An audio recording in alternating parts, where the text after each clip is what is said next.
Good evening, everyone. Welcome to lecture 3 on animal kingdom. So in last lecture, we discussed about various bases of classification of animal kingdom. So there were various bases, characteristics on which the animal kingdom was completely classified. So basically, the animal kingdom was classified on the basis of symmetry, on the basis of different properties like segmentation, if segmentation is present or not, or on the basis of whether they have cellular level of organization, whether they have tissue level of organization, or whether they have organ system level of organization, whether the organisms belonging to a particular phyla are having true body cavity or they lack body cavity, etc. So in the last lecture, we discussed about the kingdom Porifera that include the sponges. And what are the basic features of the organisms that belong to kingdom Porifera? We discussed that. And we discussed about various other characteristics, like we discussed about water canal system, which is the predominant characteristic of the organisms that belong to the phylum Porifera. In today's lecture, we will discuss about the other phyla. So in today's lecture, we will discuss about coelentrates, and we will discuss about ctenophores. So, before proceeding to the particular characteristics of the organisms that belong to coelentrates and ctenophores, we will discuss from this diagram. We will try to understand that what are the basic characteristics of the organisms that belong to the kingdom Animalia and phylum coelentrates and ctenophores. So, basically, the organisms that belong to the kingdom Animalia are multicellular in nature. That is, they are made up of many cells, right? They are multicellular. Since they belong to the kingdom Animalia, they are mostly heterotrophic in nature, and that is, they cannot make up their own food. They are dependent on other organisms for their food requirement. And the organisms that belong to kingdom Animalia are eukaryotic in nature. We know that is, they have the cells that have the nuclei that is well covered with the nuclear envelope. So these are the basic characteristics of the organisms. Now we will see that what are the other characteristics of the organisms that belong to phylum coelentrate or ctenophores. So they have tissue level of organization. So what do I mean by tissue level of organization? So in tissues are nothing but they are a group of cells that perform the similar kind of function. So that perform the special function, that perform the similar special function. So tissues are those group of cells. So they have tissue level of organization and their symmetry is radial symmetry. So we have learned about the radial symmetry also in the first lecture, that what is radial symmetry.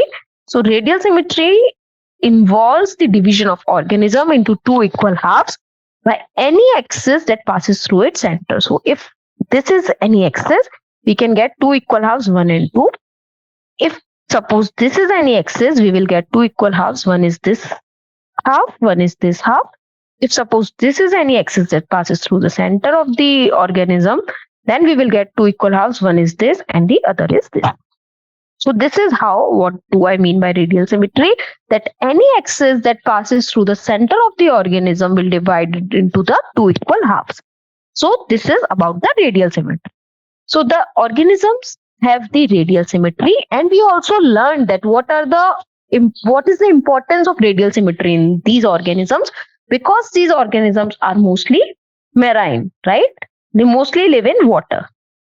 And since they are surrounded by water from all the sides, they will experience, suppose this is an organism and it is made up of so that it is surrounded by water from all the sides. So the body should be made in such a way that it should be able to bear the force from all the sides. So the body is radially symmetrical, and this radial symmetry actually allows this shape actually allows the organisms to bear the force equally from all the sides, and therefore allows the helps in the maintenance of shape of the organism and also helps in swimming of the organism, right? So this radial symmetry, the symmetry is also based on the habitat and the habits of the organism. So in that way, the body is designed by the nature. So they have radial symmetry.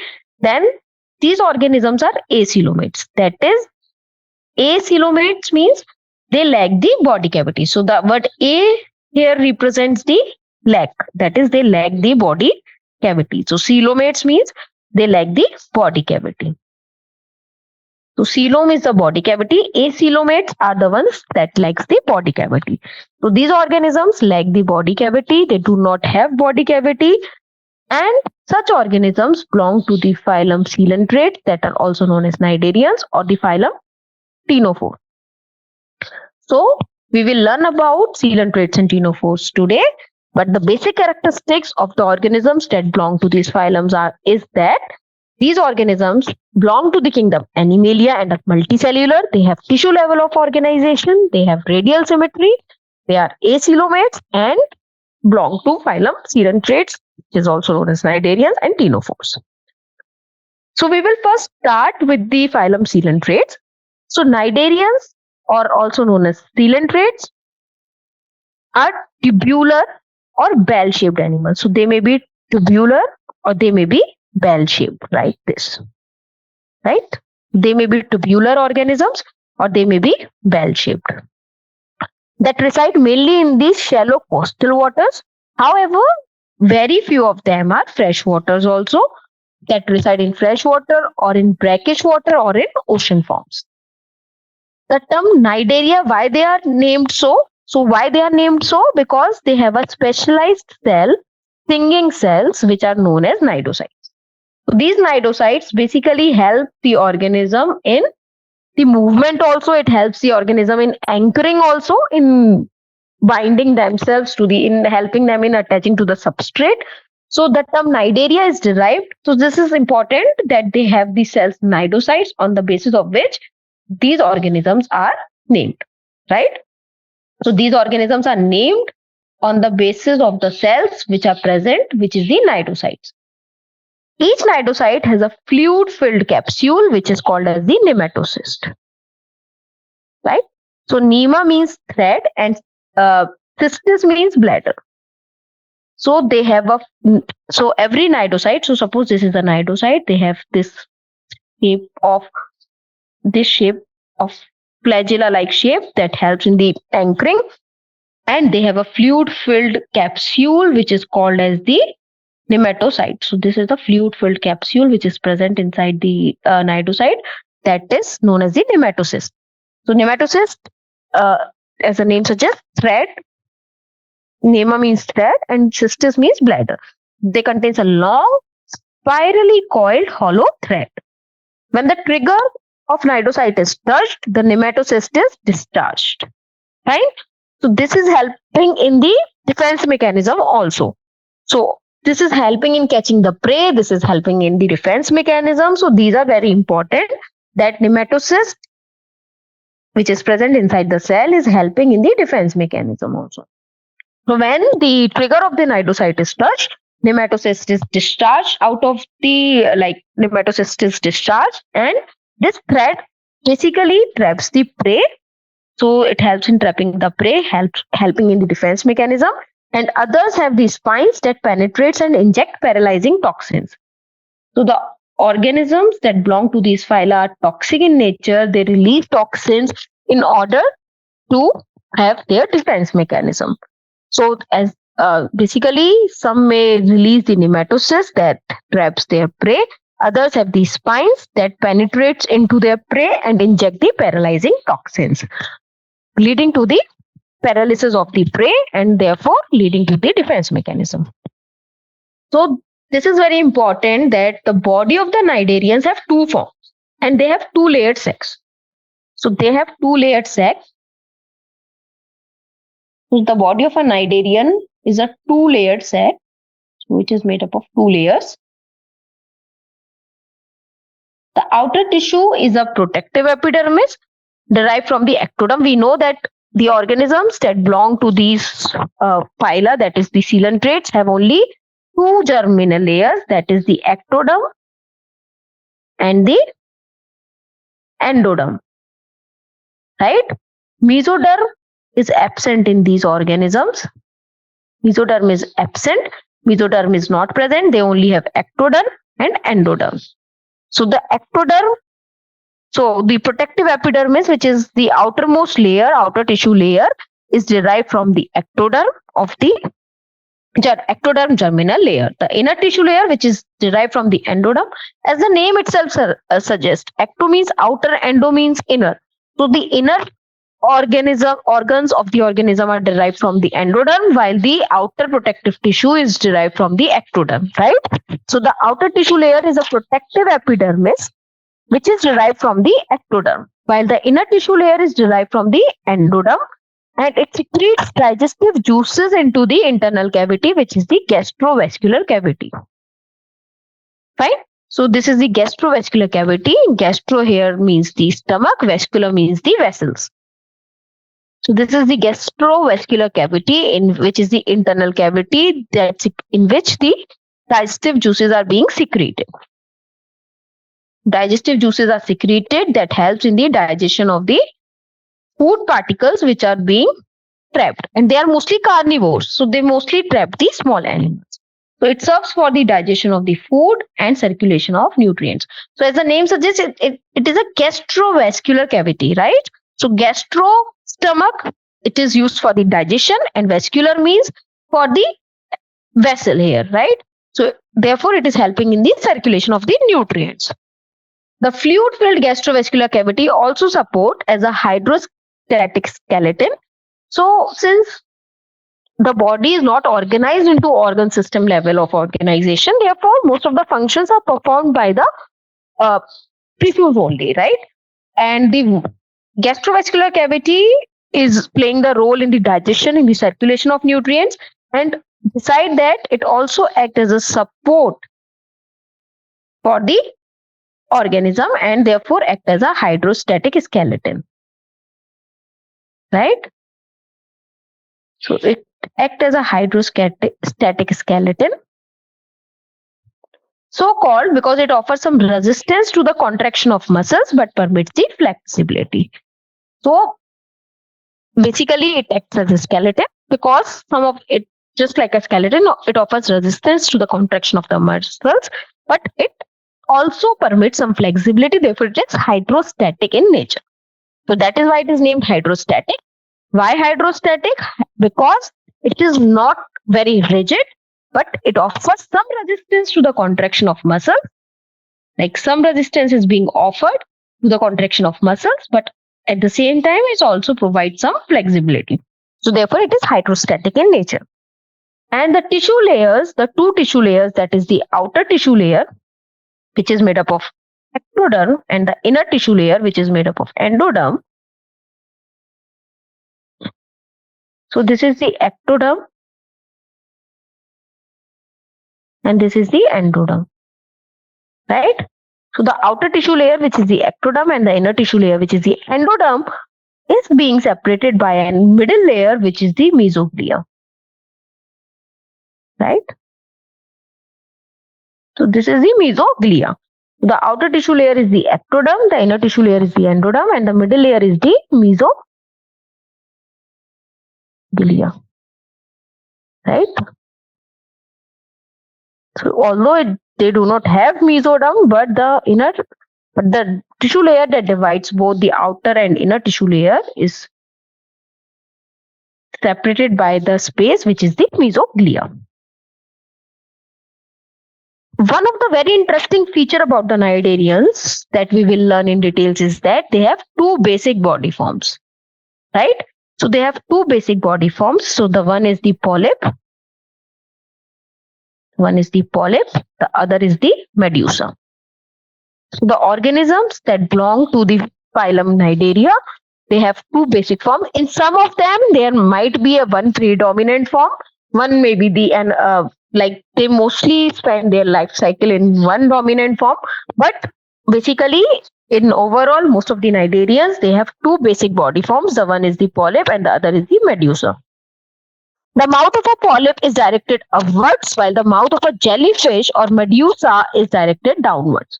So in polyp, you will see that the mouth is upwards, while in jellyfish or in the medusa, you will see, which is bell-shaped structure, you will see that the mouth is downward.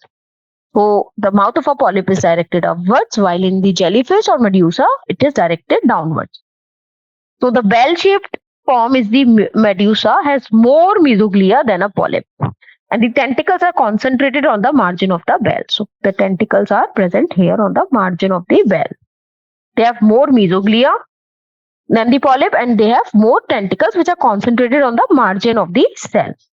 At one time, both body forms may have been a part of the life cycle of cnidarians. So there might be a time when both the body forms are part of the life cycle, and that time the animal is dimorphic. So when both the forms are seen together, the animal is called the dimorphic.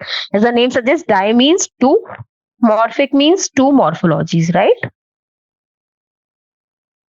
So when at the same time it is having two morphologies, that is, one is of polyp and one is of medusa, the organism will be called as the dimorphic. There are certain differences, like first we see that the mouth of the polyp is directed upwards, while the mouth of the jellyfish or the medusa, if I'll say, is directed downwards. So this is one distinguishing feature. Second is the bell-shaped medusa has more mesoglea than polyp, and the tentacles are concentrated on the margin of the cells. Also, we will see that the polyps are mostly sessile, that is, they are fixed and they do not move. The sessile polyp stage produces medusa by asexual budding, and then the medusa, which is the motile in nature stage, produces egg and sperm. Right? So the polyp undergoes budding, while the medusa is usually undergoes sexual reproduction by producing the egg and sperm. So it is the reproductive stage. We will see how the reproduction happens in cnidarians. In some cnidarians, as I mentioned, one stage is dominant while the other is reduced. So in some cnidarians, one stage is dominant and the other is reduced. In other species, one form is absent altogether. As I mentioned, that in some, it might be possible that only one form exists throughout their life. While in some, one form may be dominant, the other may be reduced, while in some cnidarians, both the forms are seen equally. The exoskeleton of the coelentrates or the cnidarians is made up of calcium carbonate, example corals. So in corals are nothing but they are actually coelentrates or cnidarians, and their exoskeleton is really hard. It is made up of calcium carbonate. Respiration and excretion mainly takes place by the diffusion of gases to the body surfaces. They do not have any well-defined excretory or respiratory system, and the excretory material is ammonia. Right? So these are the basic features of the organisms that belong to the phylum coelentrates. So this is an example of how a polyp looks and how a medusa form looks. So we see that if I look at the polyp stage, firstly they are tubular, right? As we mentioned, they are tubular, and the medusa are bell-shaped, right? देख के समझ आ रहा है? That these are tubular in nature, tube-like structure है. This is a tube-like structure, right? While they are bell-shaped structures. They have bell-shaped structures, while polyps are tubular. And mouth or anus is present upward in this, while the mouth or anus, which is the same opening, is present downwards in this medusa. Mouth or anus is present downwards, while in this case, the mouth or anus is present upward. Right? The tentacles are mainly concentrated on the upper surface, while in this, the tentacles are mostly concentrated on the margins. They have gastrovascular cavity. Both of them have gastrovascular cavity. The outer layer is called the epidermis in both of them. The morphology is different, but the organization of the layers is same. So the outer layer is the epidermis in both of them. The inner layer will be endodermis in both of them, and the central layer is the mesoglea. So we can clearly see that the mesoglial part is more in case of medusa as compared to polyps. So in polyps, this is mesoglea, right? One which I am highlighting is mesoglea, which is shown here in very light color. So this is mesoglea. Fine. While in this case, this is mesoglea. So the mesoglial part is more in case of Medusa, as we discussed earlier also, that the mesoglia is more in case of medusal form. So the mesoglia is more. Then they have gastrovascular cavity, which performs the function of digestion and supplying the nutrients. Polyps are usually asexual. As I mentioned, they reproduce by the process of budding. By the budding, they give rise to medusa. They are mostly sessile, that is, they are mostly attached to the substrate. They remain attached to the substrate at the aboral end. So this is the aboral end where it remains attached to the substrate. So they remain attached to the substrate here. They are mostly sessile. Mouth facing up. So mouth faces up in these organisms. While in Medusa is dioecious and it is free swimming with mouth facing downwards. So dioecious means that both male and female are not present in same organism, but they are present in different organisms. That is, they are not hermaphrodite as compared to the poriferans. In poriferans, we see that poriferans are, so in poriferans, what we see was that they are monoecious, right? They are they were hermaphrodites. So they have both male and female in the same, but in this case they are dioecious. That is, they require two organisms, one that produces the female gamete, the one that produces the male gamete. So Medusa is dioecious, it is free swimming. So they are not sessile, but they are motile. So they are free swimming, they are motile, unlike polyp, and their mouth faces the downwards, as I mentioned. The Medusa has more mesoglia than polyp. This I have already mentioned, that it has more mesoglia than the polyp. So this is a basic structure of the polyp and the Medusa form. And these are the examples of the coelentrates indicating outline of their body form. So this you can clearly see. The first example here represents the Medusa Aurelia, which is also known as the Aurelia form. Aurelia, the Medusa is being shown here of the Aurelia. You can see that it has a bell-shaped structure, right? It has tentacles. It must be having mouth here in the downwards direction, right? And it is free swimming. You can clearly see it is free swimming, right? It swims freely. It is motile in nature. So this is an example. Aurelia is being shown here, which the predominant form in which it exists is the Medusa. While if I talk about the another example, which is the Adamsia, so the polyp of that organism is being shown. It is tubular. You can clearly see it has a tube-like structure. It is tubular. The tentacles are present near the mouth. It is being, so this is the mouth portion, mouth or the anus. You can say both are same. So this is the mouth or the anus, and it is being attached to the substrate. So these are attached to the substrate that helps in the attachment, and they are therefore sessile. They do not move, they are sessile, they are fixed, they are attached to the substrate. So these are the outlines of their body form which are being shown here. Said it is tubular, while it is bell-shaped. Right? This is the opening mouth of anus. This is the opening mouth of anus. So these are the examples. This is very important to remember. It is mentioned in the NCERT also that Aurelia exists in the Medusa form, while Adamsia, which is the polyp form, right? So the polyp form of Adamsia is being shown, and the Medusa form of Aurelia is shown here. So this is another example, Hydra, and anatomy of Hydra is being shown. So we can clearly see that in this figure, it has been shown the polyp form.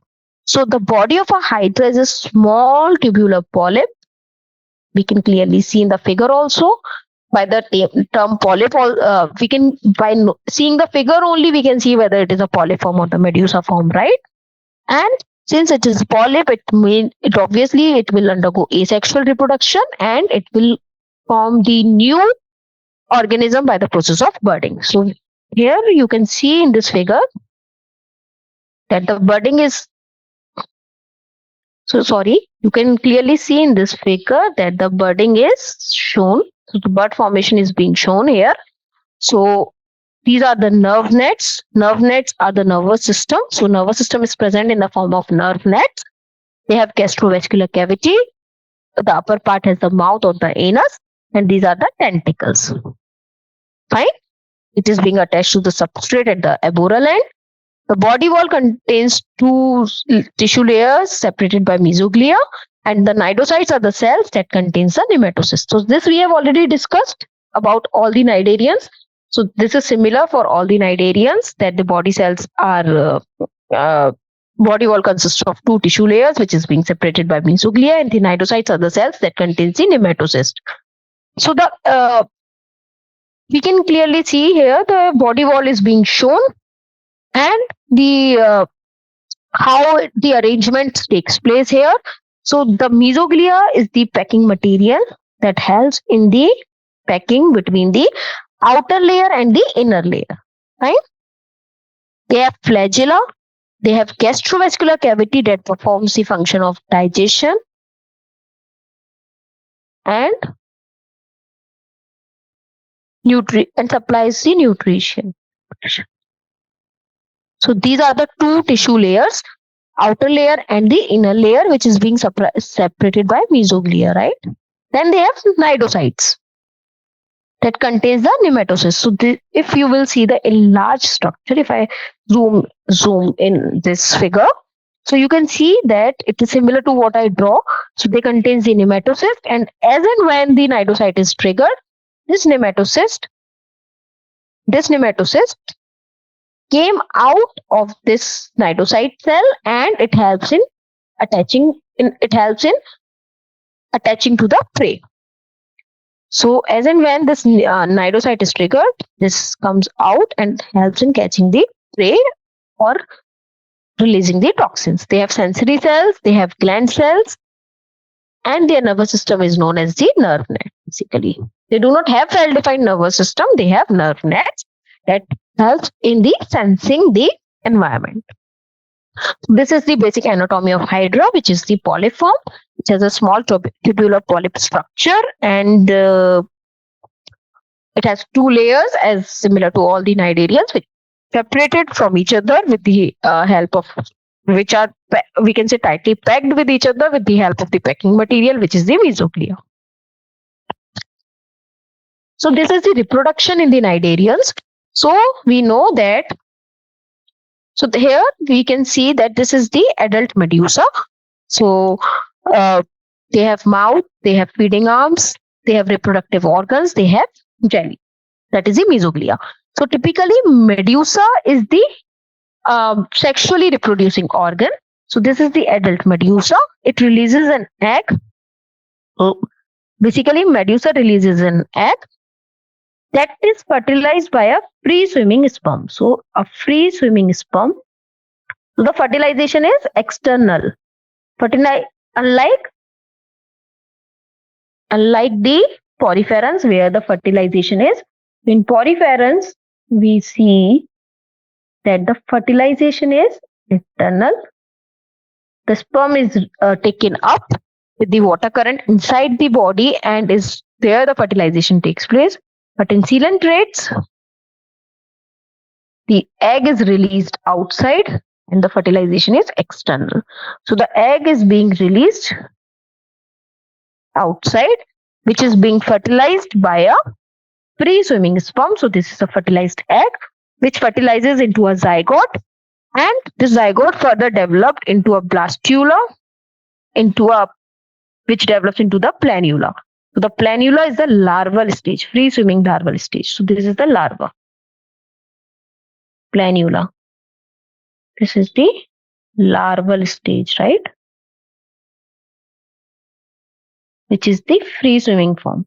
Free swimming larval stage. Since it involves a larval stage, it shows that it has an indirect development, right?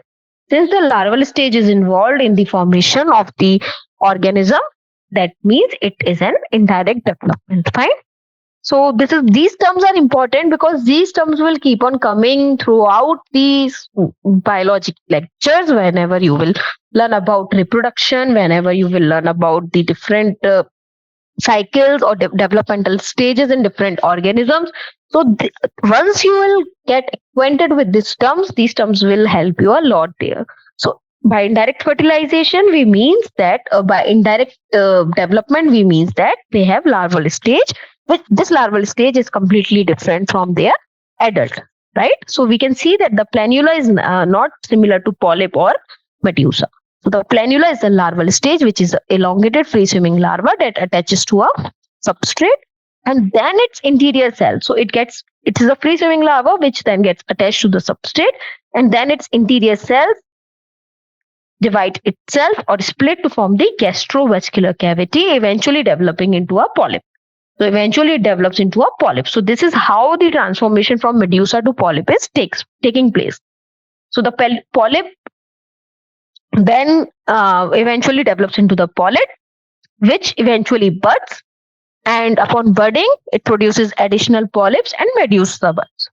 So the polyp may lead to the formation of another polyp, or it may result in the young medusa also.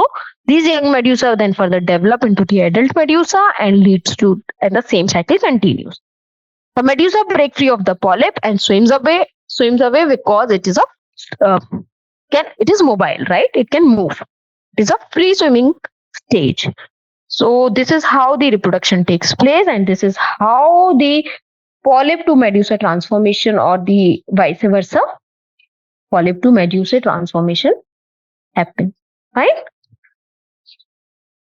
So examples of the organisms that belong to these phyla includes the sea animals, cup coral, Portuguese man of war, which is the Physalia, and other example includes jellyfish. So other examples which are mentioned in the literature or in the NCERT is Physalia, the common name of which is Portuguese man of war. Another example is Adamsia, which is the sea animal. Next is Penicula, which is sea pen. Gorgonia, sea fan. Meandrina,